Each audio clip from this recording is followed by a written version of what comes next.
देश में एक बार फिर से बाबर और बाबरी मस्जिद के नाम पर सियासत गरमाई हुई है। कल उत्तर प्रदेश के मुख्यमंत्री योगी आदित्यनाथ ने बाबर का जिक्र किया तो आज यानी कि तारीख 6 दिसंबर है। आज असदुद्दीन ओवैसी की पार्टी एआईएमआईएम की ओर से सोशल मीडिया पर ओवैसी के कुछ पुराने बयान शेयर किए गए हैं, जिनमें असदुद्दीन ओवैसी कह रहे हैं हमने एक बाबरी खो दी लेकिन दूसरी हरगिज नहीं। আসসালামু আলাইকুম বিসমিল্লাহির রহমানির রহিম। ভারতের বাবরি মসজিদ নিয়ে কি বললো ভারতের নেতা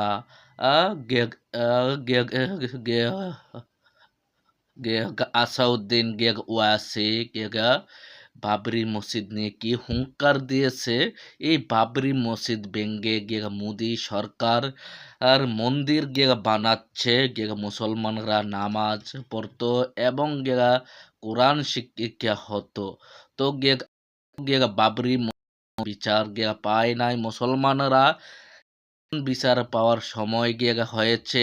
সবাই হুঙ্কার তোলে, রাজপথে দাঁড়ান এবং বাবরি মসজিদ ভাঙ্গা মন্দির সাহস কোথায় পাইল মোদী সরকার আর ডান্ডি এবং আসাউদ্দিন ওয়াসি কি বিস্তারিত এই ভিডিওতে দেখুন। देश में एक बार फिर से बाबर और बाबरी मस्जिद के नाम पर सियासत गरमाई हुई है। कल उत्तर प्रदेश के मुख्यमंत्री योगी आदित्यनाथ ने बाबर का जिक्र किया तो आज यानी कि तारीख 6 दिसंबर है। आज असदुद्दीन ओवैसी की पार्टी एआईएमआईएम की ओर से सोशल मीडिया पर ओवैसी के कुछ पुराने बयान शेयर किए गए हैं, जिनमें असदुद्दीन ओवैसी कह रहे हैं हमने एक बाबरी खो दी लेकिन दूसरी हरगिज नहीं खोने देंगे। आज अयोध्या में विवादित ढांचे के गिराए जाने की बरसी है, इसीलिए असदुद्दीन ओवैसी के इन बयानों को सामने लाया गया है और इसके बाद सियासत में उफान आना लाजमी है। पहले आपको सुनाते हैं एआईएमआईएम की ओर से शेयर किए गए वीडियो में असदुद्दीन ओवैसी क्या कह रहे हैं। अगर बाबरी मस्जिद इलीगल थी तो फिर वो तोड़ने वालों को क्यों मिली, और अगर लीगल थी तो फिर उनको क्यों दिए। अगर इलीगल थी तो अडवाणी पे केस निकाल दो, और अगर लीगल थी तो फिर मुझे दो।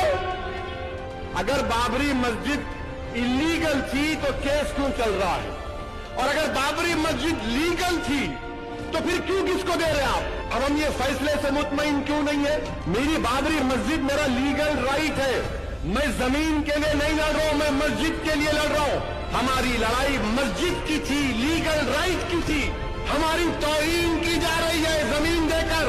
हमको भीख में नहीं चाहिए कोई चीज, हमको हमारा हक है तो दो। हमको भिखारी समझकर मत देखो।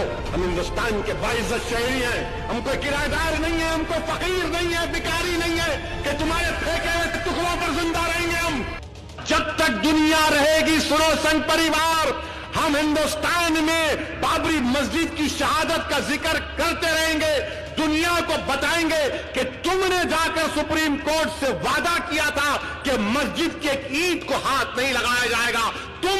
तुम्हारे लोगों ने मस्जिद को शहीद किया, और हमारी मस्जिद जो 550 साल से वहां पर थी, जहां पर हमने हय्या अल सलाह और हय्या अल फलाह की सदाएं दी, तुमने मस्जिद को शहीद किया और मोमेंटों के तौर पर तुमने ईंट को उठाकर लेकर गए।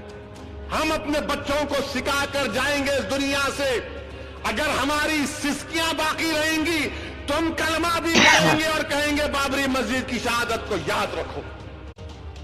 इसलिए कहेंगे कि मस्जिद के लिए नहीं बल्कि इंसाफ के लिए। तो ये वो वीडियोस हैं जो एआईएमआईएम की तरफ से सोशल मीडिया पर पोस्ट किए गए हैं, और आई अब आपको दिखाते हैं पोस्ट जो असदुद्दीन ओवैसी की तरफ से किया गया है। सोशल मीडिया पर असदुद्दीन ओवैसी ने लिखा, योगी ने बांग्लादेश के अल्पसंख्यकों, बाबरी मस्जिद और संभल, कहीं भी किसी अल्पसंख्यक पर अत्याचार नहीं होना चाहिए, लेकिन बांग्लादेशी हिंदुओं के साथ दुर्व्यवहार का भारतीय मुसलमानों से क्या कनेक्शन। क्या उनका आशय यह है कि यहां मुसलमानों के साथ बंधक जैसा व्यवहार किया जाना चाहिए।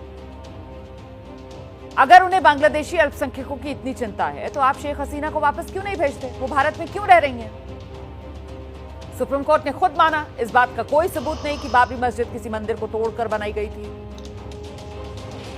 संभल जामा मस्जिद का मामला भी 1877 और 79 में सुलझ गया था। अदालतों में साफ कह दिया गया था वहां कोई मंदिर नहीं, ना ही वहां पूजा की जाती है। योगी की दुकान में सत्य का कोई मूल्य नहीं।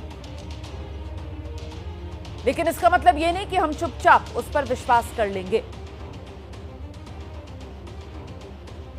उनके बयान से स्पष्ट हो गया, मस्जिदों को मंदिर में बदलने के ये मामले बीजेपी द्वारा प्रायोजित हैं। जब कोई मामला अदालत में विचाराधीन हो तो किसी को भी उसे प्रभावित करने का अधिकार नहीं है। तो ये सोशल मीडिया पर असदुद्दीन ओवैसी ने लिखा है।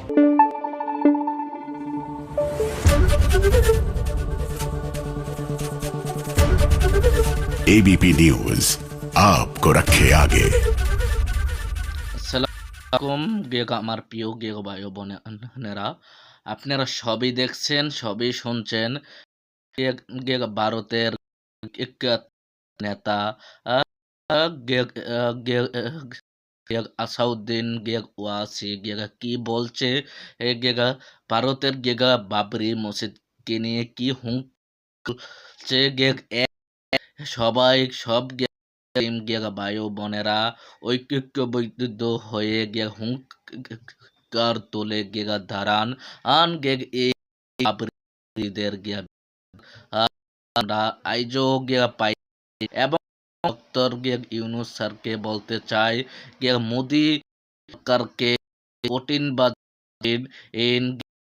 চাপ দেওয়ার জন্য বাবরি মসজিদ কেন ভেঙে মন্দির করা হচ্ছে, পূজা করা হচ্ছে, জায়গায় শত ছাত্রছাত্রীরা কোরআন এবং মসজিদ থেকে কোরআন শিক্ষা নিয়ে কিতাব শিক্ষা নিয়ে হাদিস শিক্ষা নিয়ে তিরমিজি শরীফ শিক্ষা নিয়ে মাওলানা হয়ে ভারত কোরআনের পাখির জায়গা কেন ভেঙে মন্দির করা হচ্ছে মোদি সরকার। এই বিষয় নিয়ে এই পর্যন্ত আমরা কারোরে দেখি নাই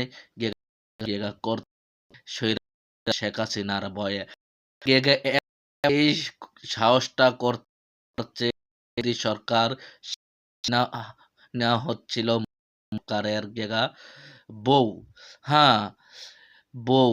বউয়ের দাপটে মোদি সরকার বাবরি মসজিদ ভেঙে মন্দির করছে। এই আমরা চাই তোর কাছে যে কেন মসজিদ ভেঙে মন্দির করা হলো এবং ওয়াসি যে দিছে মতন এই বাংলাদেশের সব মুসলিম নেতা কর্মীরা এবং ভারতের এবং পশ্চিমবঙ্গের মুসলিম ভাই বোনেরা নেতা কর্মীরা হুঙ্কার দিয়ে রাজপথে দাঁড়ান এবং বাবরি মসজিদ থেকে মন্দিরগুলা করে দেন। বাংলা মুসলিম কান্ট্রিতে কেন হিন্দু ও থাকতে পারবে না, সনাতন ধর্মের লোক হিন্দু থাকতে পারবে না।